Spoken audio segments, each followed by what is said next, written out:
ደግሞ እንጂ ነፍሰ ጡር ነው የተኝቶ ቀኑን ሊያሳልፍ ነው ስራ የለውም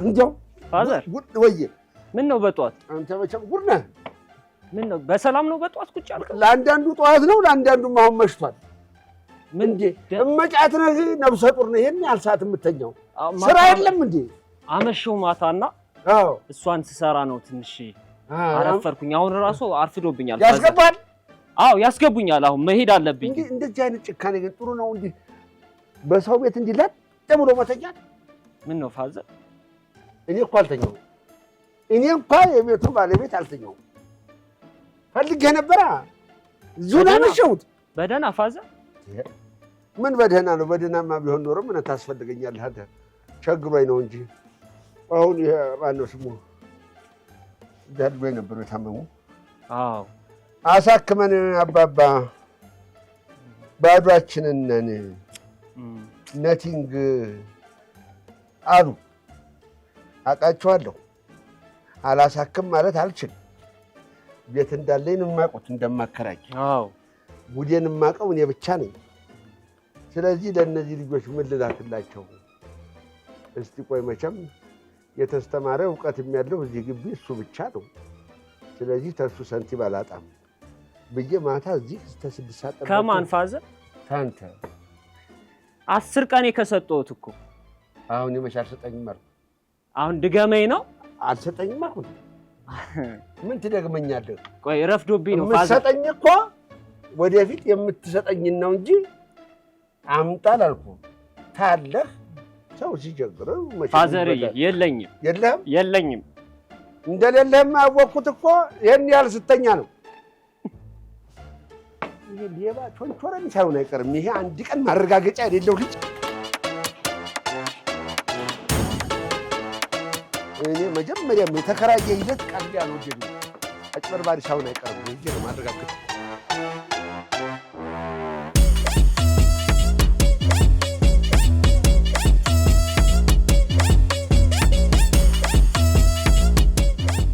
ወስላታ ይሄኔ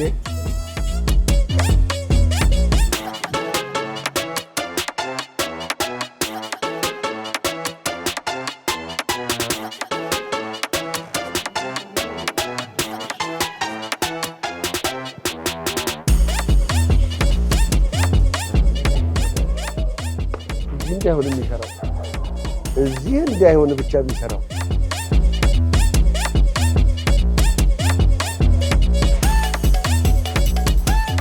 እንዴት ዋላችሁ? ሰላም አሉ ጋር ደህና ዋላችሁ አይደል? እንዴት ዋሉ? ሰላም ዋላችሁ? እንኳን ደህና መጡ። ይሄ አሁን የገባ ልጅ እዚህ ነው የሚሰራው? አዎ እዚህ ነው የሚሰራው። ምን አጋጥሞት ነው ጋሼ? አንቺም እዚህ ነው የምትሰሪው? እዚህ ነው የምሰራው። ያው ቴምር ፕሮፐርቲስ ይባላል። ምን አጋጥሞት ነው? ቴምር ፕሮፐርቲስ እንዴ? ይሄ ህንጻ የሚሰራው? አዎ ህንጻ የምንሰራው ነን። ምን ተፈጥሮ ነው? አቤት እኔ እንግዲህ ያው ትልቅ ሰው ነው ማለት ነው። አዎ የሽያጭ አማካሪያችን ነው እዚህ ነው የሚሰራው። የተፈጠረ ነገር አለ? አዎ አይ ምንም የለም እናቴ ምን ብያወራለሁ። እስኪ ቁጭ ብለን እናወራ። እዚህ የቡና ፕሮግራም ስላለን እንደው ቁጭ ብለን እስኪ እናወራ ያለውን ነገር። እሺ ኑ ሰሉት ወደ ውስጥ አሜን ጋሼ። እሺ ጌታ እንዴት አለ ትልቅ ህንጻ ነው። ቆንጆ አይደለም? በጣም ቆንጆ ነው። በጣም ይፍሩዬ ኢክራም ትባላለች ማርኬቲንግ ማናጀራችን ናት። ከሷ ጋር በደንብ ታወራላችሁ። እሺ አቤት እንዴት አማረብኝ። ያምራል አይደል? በጣም ቀላል ያምራል እንዴ? እሺ የልጅ አንቺ ጋር ነው የሚሰራው? አዎ እኛ ጋር ነው የሚሰራው። ሮቤል ይባላል። ተከራይ ነው። ጎበዝ ልጅ አዎ በጣም ጎበዝ ልጅ ነው። አንጎበዝ የሽያጭ አማካሪያችን ነው። ጎሽ እኔ እንዲህ አልመሰለኝም። አጓጉል እንዳይቀር ብዬ እመክራለሁ ብዬ ተከትዬ መጣሁት። አይ እንኳን እንደውም አጋጣሚው ጥሩ ነው። አዎ ጥሩ ሆነ። እንኳን መጣ ወደ ድርጅታችን። እሺ ስለዚህ አረፍ እንበልና የቡና ሴሬሞኒ ስላለ ቡና እየጠጣን እናውራ ይሻላል። ደስ ይለኛል። የቡናማ የባህላችን አይደል? አዎ እውነት ነው። እንዴት ያምራል! ሸጋ ቤት ነው። ጎበዝ ጥሩ መስሪያ ቤት ነው። እውነት ነው። እሺ አረፍ በል እዚህ ጋር። እሺ ዝሉን እዚህ ጋር አረፍ። እንኳን አደረሰሽ። አካካካካ እንዴት አለ ቆንጆ መስሪያ ቤት ነው። አንቺ ወደድከው? አዴ በጣም እንጂ ደግሞ ስፋቱ አቤት። እኔ እኮ አንቺ እንደው እግዚአብሔር ይቅር ይበለኝ እሱ ባለቤቱ ይቅር ይበለኝ። እኔ እንኳን ለሌላ ጉዳይ ጠርጥሬ ነበር የመጣሁት፣ ግን ባለቤቱ እውነቱን ገለጠልኝ።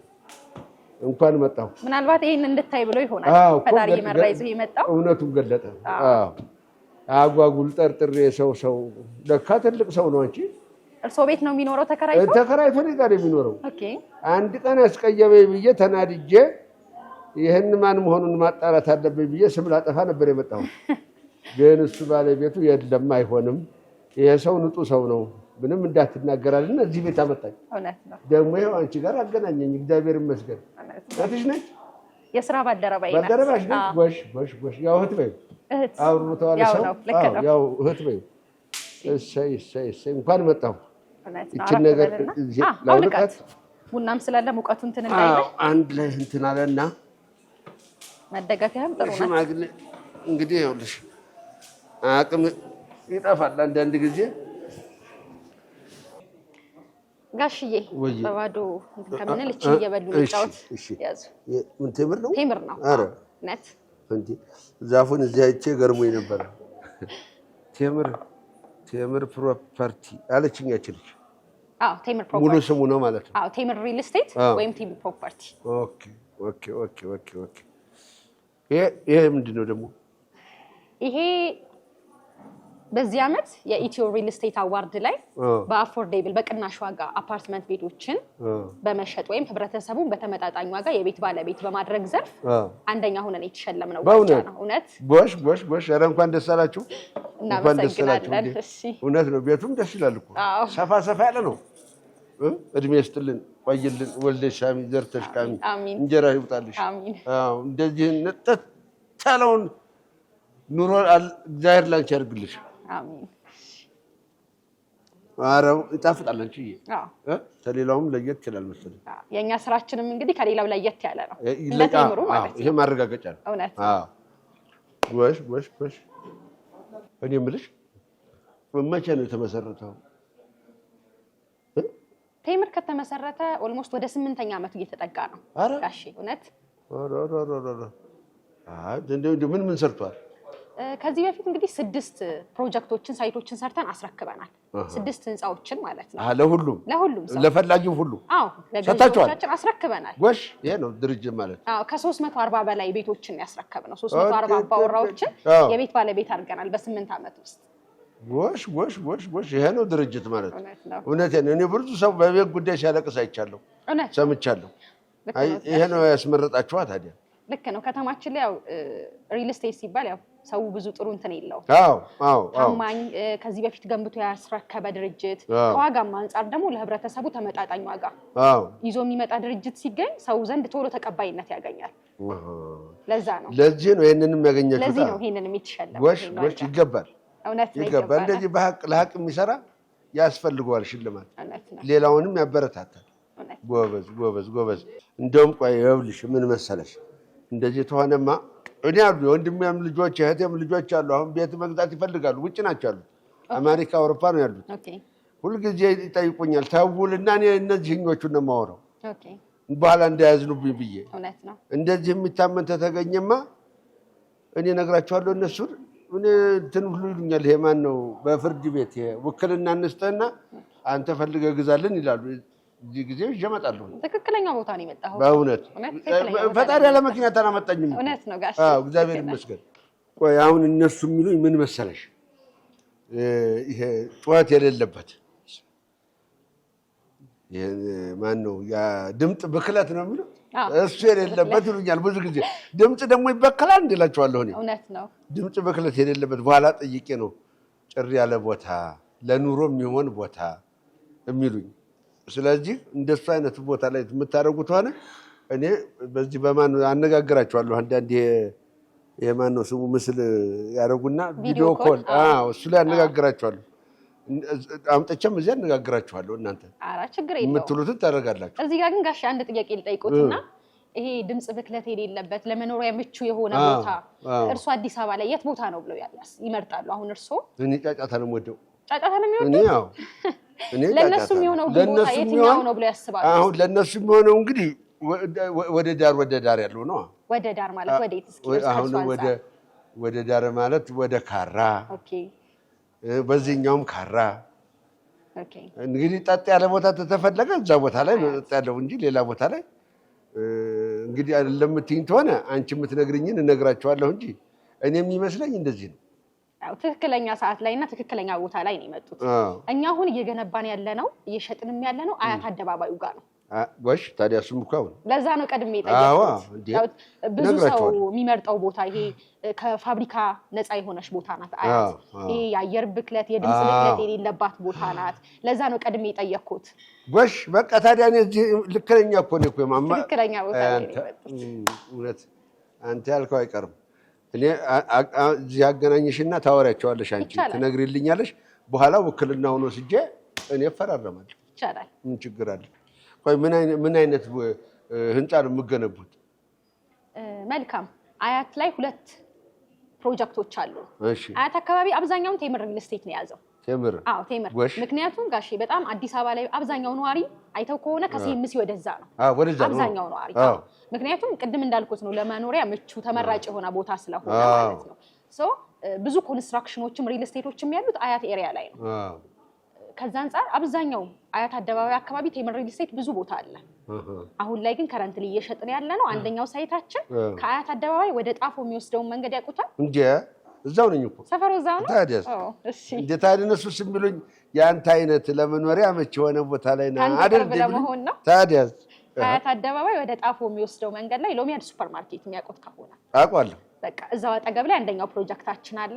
ወሽ ሁለተኛው ፕሮጀክታችን ደግሞ ልክ ከአያት አደባባይ ወደ 49 ወደ ፈረስ ቤት የሚወስደው መንገድ ያውቁታል? አውቃለሁ። አዲስ መንደር የሚባለው አውቃለሁ። እዛ ጋር ደግሞ ሁለተኛው ፕሮጀክታችን ይሆናል። አሁን እሱ ለኔም ይቀርቡኛል።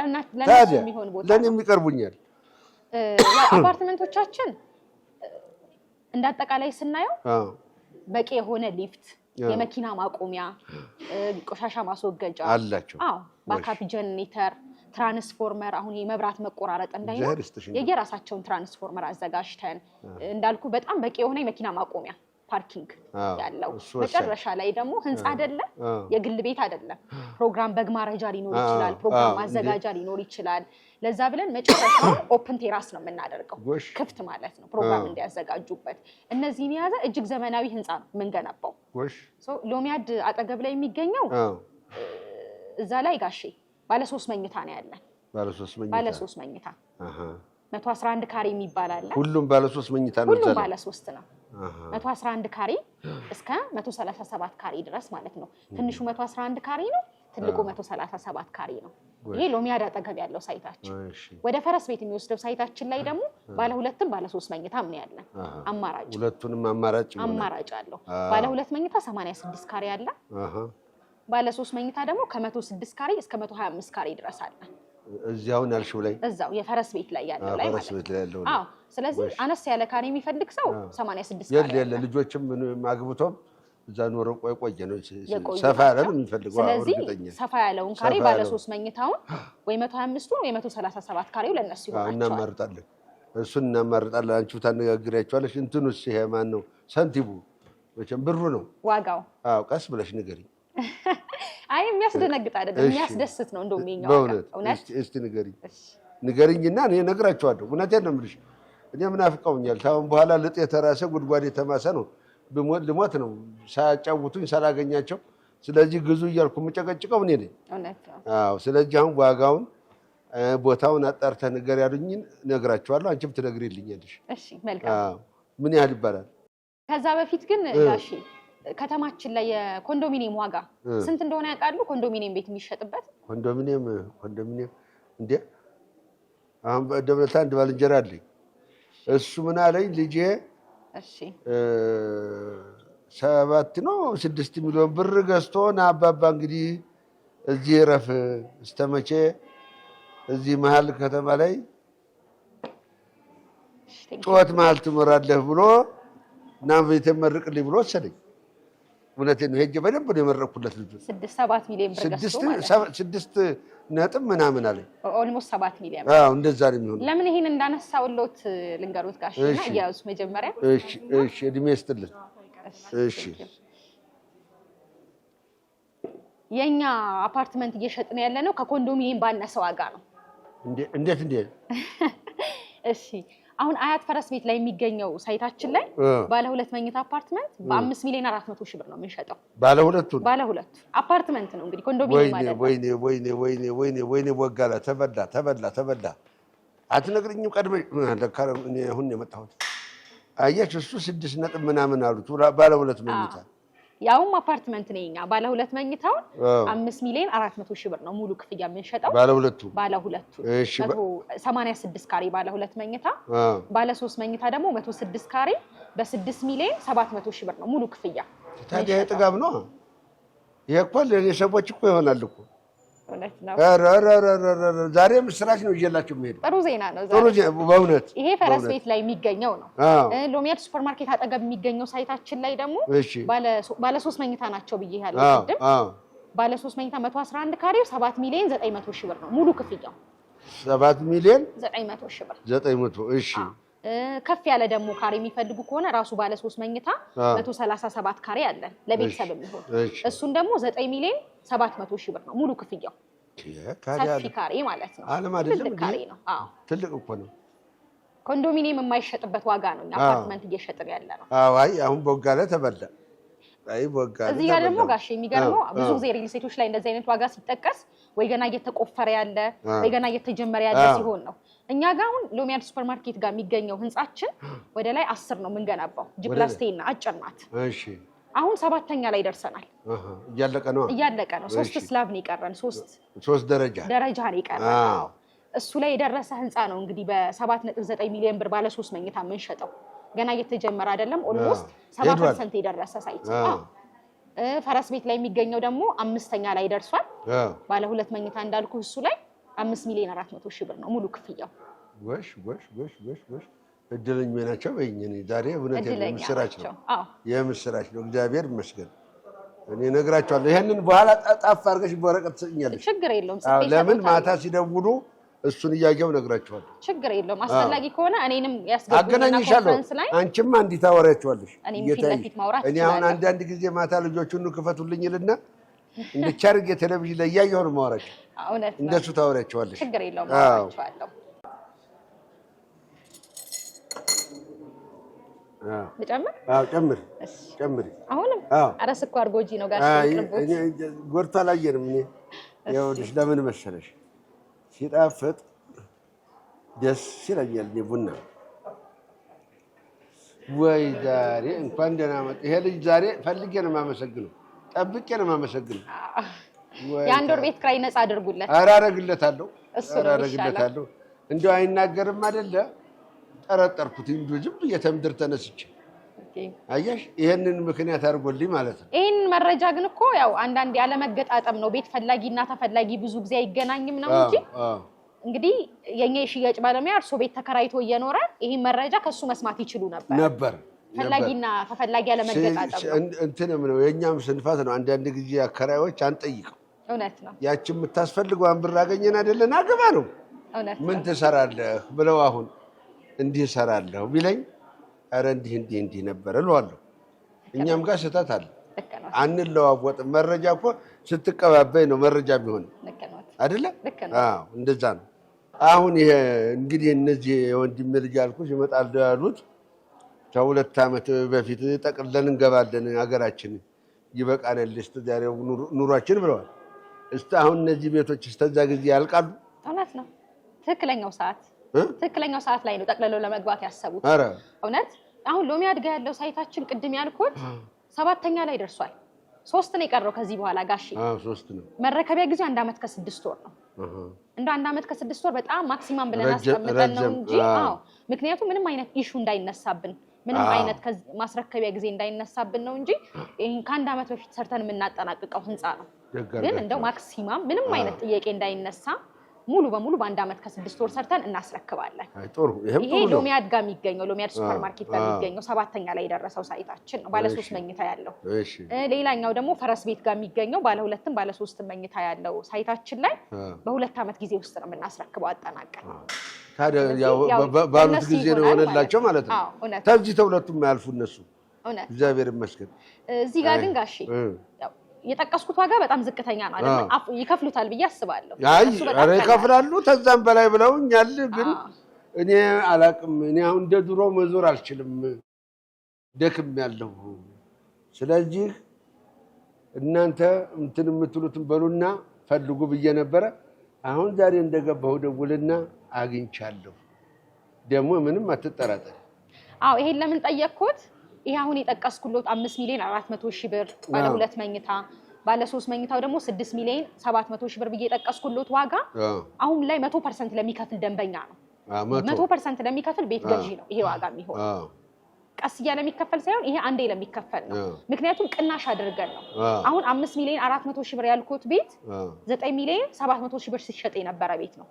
ቅናሽ አድርገን ተረዱኝ። አሁን አዲስ ዓመት ምክንያት በማድረግ ከሁሉም ቤቶቻችን ላይ ከ3 ሚሊዮን ብር በላይ ነው ቅናሽ ያደረግነው። 100% ለሚከፍል ደንበኛ ነው ይሄ። ነገር ግን ቀስ እያለ ደግሞ መክፈል ለሚፈልግ ሰው ሁለት አይነት ሌላ አከፋፈል መንገድ አዘጋጅተናል። አንደኛው 10% ይከፍልና ቀሪውን ቤቱን እስኪረከብ ድረስ በ1 ዓመት ተኩል በ2 ዓመት ይከፍላል። 10% ይከፍላል። ቀሪውን በ3 ዓመት አይ ቤቱን እስኪረከብ በ1 ዓመት ተኩል የሚረከብ ከሆነ በ1 ዓመት ተኩል በ1 ዓመት ተኩል የሚረከብ ከሆነ 10% ከፍሎ በ1 ዓመት ተኩል ጊዜ ውስጥ በ2 ዓመት የሚረከብ ከሆነ ደግሞ 10% ከፍሎ በ2 ዓመት ጊዜ ውስጥ ይከፍላል። ይሄ አንደኛው አማራጭ ነው። ሁለተኛው አማራጭ ደግሞ አሁን ላይ 40% ይከፍልና ቀሪውን ልክ እንደዚሁ እስኪረከብ ድረስ በ1 ዓመት ተኩል ይከፍላል ወይም በ2 ዓመት ይከፍላል። ግን አሁን 40% ከከፈለ በኋላ የ8 ወር ጊዜ የረፍት ጊዜ እንሰጠዋለን። አንጠይቀው ምንም ክፍያ። እዚህ ጋር 3 አማራጭ ኖረው ማለት ነው። የመጀመሪያው 100% ከፍሎ መውሰድ ቅናሹንም መጠቀም። ሁለተኛው 10% ከፍሎ ቀስ እያለ መክፈል። ሶስተኛው ደግሞ 40% ከፍሎ የ8 ወር የፎይታ ጊዜ አግኝቶ ከዛ በኋላ ቀሪውን ቀስ እያለ መክፈል። አዎ ነገር ግን ይሄ አሁን የጠቀስኩት ዋጋ 5.4 6.7 7.9 ብዬ የጠቀስኩት ዋጋ 100% ለሚከፍል ነው። 10% ለሚከፍልና 40% ለሚከፍል ሰው ዋጋው ሌላ ነው። ከዚህ ከፍ ያለ ዋጋ ነው። ሌላ አይነት አከፋፈል ነው። እሱን አንቺ ታስረጅልኛለሽ። እኔ አስረዳቸዋለሁ። እሱን አንቺ ታስረጅልኛለሽ። አስረዳቸዋለሁ። እነሱ ግን ጠቅልሎ መግባትና ቀሪ ዘመናችንን ሀገራችን ላይ ማሳለፍ አለብን። ልጆቻችንም ባህላቸውን ማወቅ አለባቸው። እውነት ነው። እስተመቼ በሰው ሀገር ይኖራል? እውነት ነው። ሰው ሀገር እኮ ይሰራበታል እንጂ አይኖርበትም። እውነት ነው። ዙሮ ዙሮ ተመሬት ኑሮ ትሮ ተቤት አይቀርም ነው ይባላል። እውነት ነው። ስለዚህ እሱም ብለው ነው አሁን ሀገራችን እንግባ ያሉት። ወደ 4 ናቸው 5 ናቸው። ስለዚህ አሁን አንቺንም ማገናኝሻለሁ። ስልክሽን ትጥፊልኛለሽ፣ በእንትንም ታወሪያቸዋለሽ። ከዛ በኋላ አገላገልኳቸው። የአባታቸውንም አደራ ተወጣሁ ማለት ነው። አባታቸው ወንድሙ ነው? የወንድሜ ነው። ወንድሜ ነው። ነፍሱን ይማረው። ጥሩነቱ ደግሞ እዚህ ጋር ጋሼ አሁን 100% መክፈል ባይችሉና እንደዚህ 10% 40% ቢከፍሉ ይችላል። አዎ አይ እንደው ለጠቅላላ አይ እነሱ እውቀቱን ይኑራቸው፣ እውቀቱን ነገር ይኑራቸው። እንደው ለጠቅላላው አሁን 10% ከፍለው ቀሪውን በ2 ዓመት ስከፍል ዋጋ ቢጨምርብኝስ፣ ዶላር ቢጨምርስ፣ የኮንስትራክሽን የማቴሪያል ግዢ ዋጋ ቢጨምርስ የብዙ ሰው ፍራቻና ጥያቄ ነው። እኛ ሙሉ በሙሉ በኢትዮጵያ ብር ነው የምንሸጠው። ምንም አይነት ጭማሪ የለውም። በቃ ዛሬ በ7 ሚሊዮን ብር ከገዛ እስከ 2 ዓመት ያችን 7 ሚሊዮን ብር ነው የሚከፍለው። ዶላር ቢጨምር ታዲያ ስጋት የለም። ስጋት የለም እያልሽ ነው እኮ ነው። ምንም አይነት የምስራች እኮ ነው። የምስራች ስጋት የለም እያልሽ ነው። እውነት ነው። እግዚአብሔር ይስጣችሁ፣ እግዚአብሔር ይባርካችሁ። እንዲህ ብንተሳሰብ የት በደረስን ነበር። ይሄ ነው መገንባት። ህዝቡ በቀላሉ የቤት ባለቤት እንዲሆን አሁን የቴምር የኛ የሪል ስቴት የድርጅታችን ዋና ታርጌቱ ቤትን እንደ ዳቦ የሚል አርማ ነው ይዞ የተነሳው። አሁን ኢዝሊ በቀላሉ ልንገዛ የምንችለው ዳቦ ነው አይደል ጋሼ? ቤትም ሀገራችን ውስጥ ያለ ነዋሪ ስፔሻሊ ወጣቱ እንደ ዳቦ ቀሎት ቤት እንዲገዛ ነው የኛ ዓላማ። እውነት ነው። ምክንያቱም ብዙ ጊዜ ቤት ገዢ ሲባል ከውጭ ሀገር የመጣ ሰው ዲያስፖራ ነው የሚመስለው። እኛስ እየሰራን ያለን ወጣት ገና እየሮጠ ያለ ወጣት እየለፋ ያለ ወጣት ለምን በቀላሉ የቤት ባለቤት አይሆንም በሚል በቃ ማርኬቱ ላይ ተመጣጣኝ የሆነ ዋጋ፣ ይሄ ለትርፍ አይደለም፣ ተመጣጣኝ የሆነ በቀላሉ ሰው መግዛት የሚችለው ቀስ እያለ እንዲከፍል በሚል አፎርዴብል ዋጋ በሚል ዘርፍ ነው እንግዲህ አፓርትመንቶችን ይዞ የመጣው። በዛ ዘርፍ ነው እንግዲህ ይሄን ሽልማት የሚሰጥ ህይወት ማጣፈጫም ነው። እውነት ነው። ቤት ነው አንዱ ህይወት የሚጣፍጠው በቤት አይደል? እውነት ነው። ቴምር ማለት ደግሞ ጣፋጭ አይደለም እንዴ? ህይወት ማጣፈጫ ነው ቤት። ስለዚህ ስሙም ያስኬዳል። እግዚአብሔር ባርካችሁ፣ እግዚአብሔር ባርካችሁ ጎበዞች።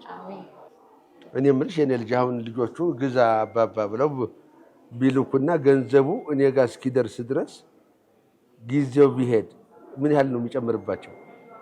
እሺ ጥሩ ሰዓት ላይ እኮ ነው ጋሼ የመጡት። አሁን ቅናሹ ላይ አይደለ ያለነው? አዎ ቅናሹ። ግን ይሄ ቅናሽ የሚቆየው እስከ መስከረም 25 ነው።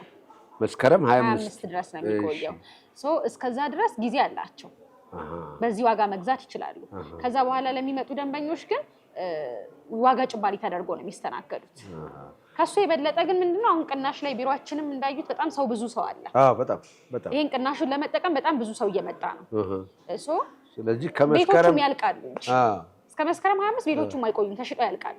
ስለዚህ ከዛ ፊት ፈጥነው እንዲልኩ። እንዲያው ያውልሽ እኔ አሁን ምኑ መሰለሽ የሚያሳስበኝ እንደ ድሮ አሁን እኔ አቅም የለኝም ላይታች ማለትም አልችልም። አሁን ይሄ ውክልናውን እኔ ወስጄ ለነሱ ተመሯሯጥ ይሄንን ጉዳይ ሊፈጽሙ የሚችልበት አሰራር የላችሁም እናንተ? አለ። እርሶን የሚያሳርፍ አሰራር አለ። አሁን እኛ ብዙ ጊዜ ቤት ስንገነባም ስንሸጥም አገሩ ስላለ ሰው ብቻ አይደለም። ልክ እንደርሶ ወንድሞች ደግሞ ውጭ ሀገር ያለም ሰው ብዙ ገዣችን ውጭ ሀገር ነው ያለው። ሰው ምንድነው የምናደርገው? አገር ውስጥ ያለ ሰው እንደርሶ ቢሮ መጥቶ መረጃ ወስዶ መግዛት ይችላል። ነገር ግን እዚህ የሌለ ውጭ ሀገር ያለ ሰው ምንም ዘመድ የሌለው ሰውም አለ አገር ውስጥ። ምንድነው የምናደርገው? እዛው ባለበት ሆኖ መረጃውን እንሰጣቸዋለን። ዶክመንት እንልክላቸዋለን። አስፈላጊ ሌጋል ዶክመንቶችን ሳይቱንም ማየት ከፈለጉ በቪዲዮ እናሳያቸዋለን። ቪዲዮ ኮል እንደዛ እናደርግና ካመኑበትና ከወሰኑ ክፍያ መንገድ አለ። ስዊፍት ኮድ የሚባል በሱ መክፈል ይችላሉ፣ ወይም በራሳቸው መንገድ መክፈል ይችላሉ። ክፍያው ከፍለው ውሉን እዛው ባሉበት ዲኤችኤል የሚባል መላላኪያ አለ። ፖስታ ቤት በሱ ውሉን እዛው ሆኖ ማፈራረም እንችላለን። ማንም ሰው ሳይንከራተት። እሱ ነው የምፈልገው እኔ። ለምን እኔ መርሳትም አላየሽ እንደ ይሄ ነገር ይበላሽብኝ ተመስከረም 25 በኋላ አልፎ ቢሄድብኝ እርጅናውም አለ እንዴ እነከ። ስለዚህ እሱ እንዳይልብኝ ነው እኔ አሁን ይሄን እነግራቸዋለሁ። ተዛ አንቺ ታጠሪልኛለሽ። ተዛ ጉዳያቸውን እንዳልሽው በፖስታ ቤት የማነው ዲኤችኤል በሱ ይጨርሳል። ሰው ቀላል ነው። እንዴት አዩት ግን ቴምር በጣም ድርጅታችንን የምንሸጠው አፓርትመንትስ እንዴት አዩት? ኧረ ቆንጆ ነው። እዚህ ላይ ያለው ነው አይደል? ይሄም እናንተ ነው። ይሄ አሁን ያወራሁት ሲዲ ህንጻው እዚህ ጋር ነው። ላሳዩት እንደውም አይሻልም? ቆንጆ ነው። አለም ነው። ላሳዩት። እሺ